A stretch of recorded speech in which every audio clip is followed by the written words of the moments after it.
Hey there and once again welcome to WS Cube Tech, myself Bhagirath Giri. और इस video से शुरुआत कर रहे हैं हम हमारे नेक्स्ट जेएस की सीरीज का।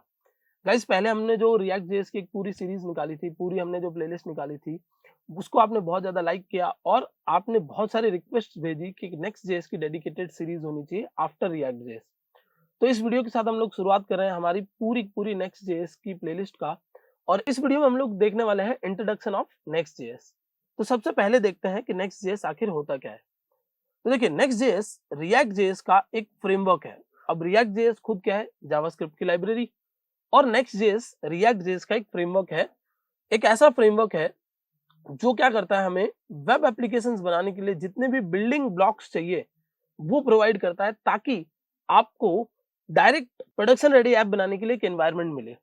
इसको अगर मैं थोड़ा सा सिंप्लीफाई करूं तो रिएक्ट जेएस अगर आपने पढ़ा है या रिएक्ट जेएस के बारे में आपको थोड़ी सी भी नॉलेज हो, तो रिएक्ट जेएस में हम लोग क्या करते हैं, रिएक्ट जेएस में हम लोग जब भी कोई यूजर इंटरफेस बनाते हैं, जब भी कोई ऐप बनाते हैं, तब हम लोग सारी चीजों को ऐड करते हैं। जैसे हम लोग राउटिंग को, ऑथेंटिकेशन को, हम जो भी इंटीग्रेशन चाहिए, सीएसएस चाहिए, ये सारी चीजें हम लोग क्या करते हैं, उसमें एड ऑन करते हैं।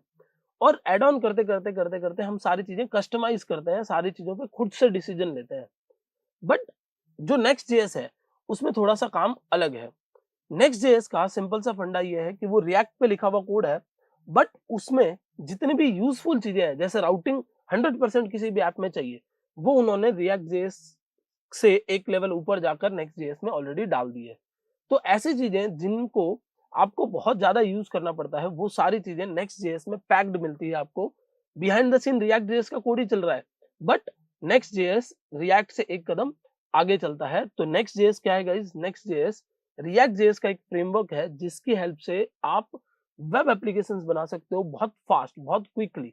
प्रोडक्शन रेडी वेब एप्लीकेशंस बना सकते हो। प्रोडक्शन रेडी वेब एप्लीकेशंस का मतलब ये है कि आप सिंपली क्या करोगे कि वो जो कोड लिखोगे उसको आप सीधा प्रोडक्शन पे डाल सकते हो। उसके अंदर और ज्यादा आपको कस्टमाइजेशन, और ज्यादा दिमाग लगाने की, डिसीजंस लेने की जरूरत नहीं पड़ती है, क्योंकि कुछ एक्सपर्ट डेवलपर्स ने मिलाकर सेट ऑफ कोड बना दिया है। उस सेट ऑफ कोड को आप रीयूज कर रहे हो और आप अपना काम कर रहे हो। तो ये मोटा मोटा नेक्स्ट जेएस है। नेक्स्ट जेएस की हेल्प से आप वेब एप्लीकेशंस बनाते हो जैसे रिएक्ट में बनते थे, बट थोड़ा सा फास्ट बनाते हो। अब नेक्स्ट जेएस को यूज करने के क्या रीजंस हैं? तो सबसे पहला फाइल बेस्ड राउटिंग है। अब देखिए, फाइल बेस्ड राउटिंग का मतलब यहाँ पर यह है कि अगर आपने HTML CSS से कोड किया है तो आपको अच्छे से आइडिया होगा कि HTML CSS में हम लोग क्या करते हैं। HTML CSS में हम लोग जैसे एक फाइल बना लेते हैं about.html, एक फाइल बना लेते हैं हम लोग contact.html। अब हम लोग एंकर टैग पर सीधा इस फाइल का नाम लिखते हैं और ये फाइल खुल जाती है। ऐसे करते हैं हम लोग, एंकर टैग पे सीधा इसका नाम लिखा और ये फाइल ओपन हो जाती है। सेम वैसे ही फाइल बेस्ड राउटिंग में, रिएक्ट में भी ऐसा ही होता है। आप एक फाइल बनाते हो .jsx बोल के, जैसे आपने about.jsx बोल के एक फाइल बना दी और ये फाइल सीधा इसके नाम से खुल जाती है, तो राउटिंग बहुत ईजी हो जाता है। फिर सेकंड जो प्रॉब्लम बहुत ज्यादा रिएक्ट जेएस में हमें फेस करनी पड़ती है, वो है कि रिएक्ट जेएस में हमारी जो रेंडरिंग होती है वो होती है क्लाइंट एंड पर। तो क्लाइंट एंड पे रेंडरिंग होने की वजह से उसमें एसईओ की प्रॉब्लम्स आती है। आपका कोड जो है वो क्लाइंट एंड पे रेंडर हो रहा है, इस वजह से उस कोड का एसईओ परफेक्टली नहीं हो पाता, या उस कोड को ही आपका गूगल रीड नहीं कर पाता है। तो यहाँ पर कंसेप्ट आता है प्री रेंडरिंग का। प्री रेंडरिंग की वजह से जो सर्वर साइड रेंडरिंग की प्रॉब्लम है, एसएसआर की प्रॉब्लम है, या एसईओ ना हो पाने की, गूगल पर अच्छे से क्रॉल ना हो पाने की प्रॉब्लम है, वो भी रिजॉल्व हो जाती है। एपीआईज अगर आपको मैनेज करनी है तो डेडिकेटेड अलग राउट्स आपको मिल जाते हैं, एपीआईज मैनेज कर सकते हो। सीएसएस मॉड्यूल्स आप यूज कर सकते हो। सीएसएस मॉड्यूल्स भी रिएक्ट वाली पूरी प्लेलिस्ट में मैंने अच्छे से कवर कर रखे हैं।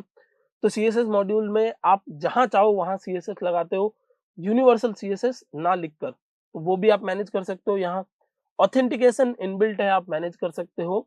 और जो भी कोड आप लिखते हो वो डेव एंड प्रोडक्शन रेडी होता है, मतलब आपने डेवलपमेंट पे कोड लिखा और सीधा प्रोडक्शन पे आपको पुश कर देना है, और ज्यादा आपको उसके अंदर कुछ करने की जरूरत नहीं पड़ती है।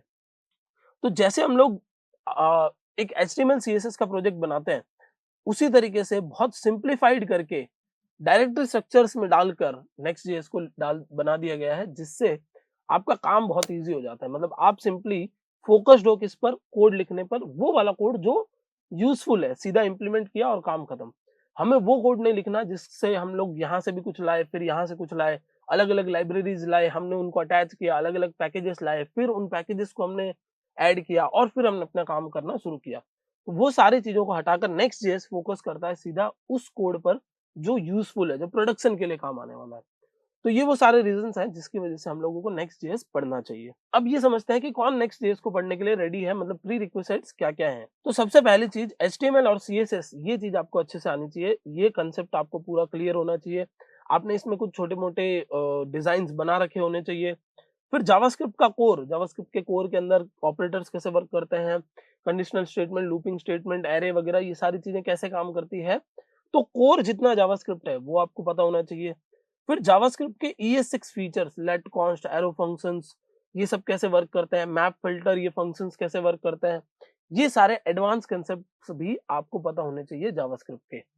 एंड देन फाइनली रिएक्ट का फंडामेंटल आपको पता होना चाहिए कि रिएक्ट जेएस का एप्लीकेशन बनता कैसे है, रिएक्ट जेएस का फ्लो कैसे मैनेज होता है, रिएक्ट जेएस में कंपोनेंट्स क्या होते हैं, रिएक्ट जेएस के अंदर स्टेट्स क्या होते हैं, रिएक्ट जेएस में प्रॉप्स क्या होते हैं, ये सारी चीजें आपको पता होनी चाहिए। कंपोनेंट्स की लाइफ साइकिल कैसे मैनेज होती है, कंपोनेंट की लाइफ साइकिल में क्या-क्या चीजें होती है, ये सब कुछ आपको जो फंडामेंटल है, कोर है, वो आपको पता होना चाहिए। कंपोनेंट्स कैसे बनते हैं, रेंडरिंग कैसे होती है, हुक्स हम लोग कैसे यूज करते हैं, ये कुछ चीजें जो है वो आपको रिएक्ट जेएस के फंडामेंटल से उठाकर नेक्स्ट जेएस में डालनी पड़ती है, तो ये भी आपको पता होनी चाहिए।